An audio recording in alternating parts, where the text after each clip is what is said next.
எப்படி இருந்தது விஜய் சாருடைய ஸ்பீச்? ஒட்டுமொத்த ஸ்பீச் எப்படி இருந்தது? செம்ம கூட்டம், கெத்தா இருந்தது. இவ்வளவு கூட்டம் பார்த்ததில்ல, செம்ம கெத்தா இருந்தது. தலைதான் விஜய். கூட்டம் அந்த அளவுக்கு கூட்டம் கெத்தா வந்திருக்குது. எங்க எல்லாரும் வச்சு பாருங்க. ஈரோட்டு பிரச்சனை எல்லாம் அவர் வந்து தெளிவுற எல்லாத்தையும் எடுத்து மக்களுக்கு போய் சேர்ந்துருக்கும் நம்புறீங்களா? ஈரோடு பிரச்சனை எல்லாம் தமிழ்நாடு முழுக்க போய் சேர்ந்துருக்கும் நம்புறீங்களா? கண்டிப்பாங்க போய் சேராமலாம் இருக்காது, கண்டிப்பா சேர்ந்துரும். நிறைய நெருக்கடி கொடுக்குறாங்களே அவருக்கு, அரசியல் நெருக்கடி பயங்கரமா இருக்கே.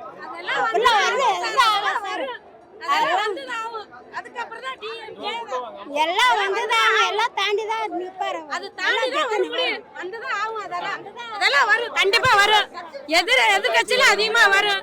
நல்லாட்சி வந்தா ஏதோன்னு தடவுத்துறை செஞ்சுட்டே இருப்பாங்க, ஏதோன்னு செஞ்சுட்டே இருப்பாங்க. அது மீறிதான் நாங்க வர முடியும். நாங்க வருவோம், எங்களுக்கு எப்படியோ வந்து இவ்வளவு தடைகளையும் மீறி விஜய் சார் ஒரு நல்லாட்சியை 2026 கொடுப்பாரு அப்படின்னு நம்புறீங்களா? இவ்வளவு தடைகள் நிச்சயமா நம்புறோம், நாங்க மனப்பூர்வம் நம்புறோம். அதனாலதான் நாங்க இவ்வளவு தூரத்துக்கு வந்திருக்கிறோம்.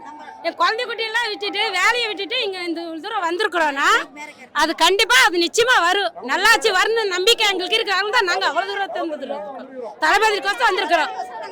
அவரோட பேச்சிலே இன்னைக்கு உள்ள பேச்சிலேயே உங்களுக்கு ரொம்ப பிடிச்ச ஒரு போர்ஷன்னா எதை சொல்லுவீங்க?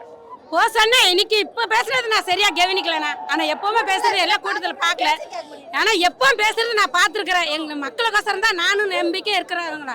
அது ஒரு வார்த்தை மட்டும் தான் எங்களுக்கு அப்படியே உள்ள மனசுல பதிஞ்சிருச்சு. எங்களுக்கு எல்லாமே அவர் தான். இனிமே யார் வந்தாலும் எதுவுமே பண்ண முடியாது. எல்லாம் டிவிக்கே தான் எங்க தளபதி தான், இந்திய தளபதி தான். பெண்கள் சார்பாக அவருக்கு பெண்கள் சார்பாக நீங்க அவருக்கு சொல்லக்கூடிய ஒரு விஷயம் இந்த நேரத்துல? பெண்கள் சார்பாகனா பெண்களுக்கு பாதுகாப்பா இருப்பாரு அவரு. அவர் வந்தாருன்னா எங்களுக்கு பாதுகாப்பு நிறைய இருக்கு. அது ஒரு நம்பிக்கை எங்களுக்கு இருக்கு. எங்களுக்குள்ள அந்த நம்பிக்கையே தான் இருக்குது. பாதுகாப்பு எங்களுக்கு நல்லா இருக்கு.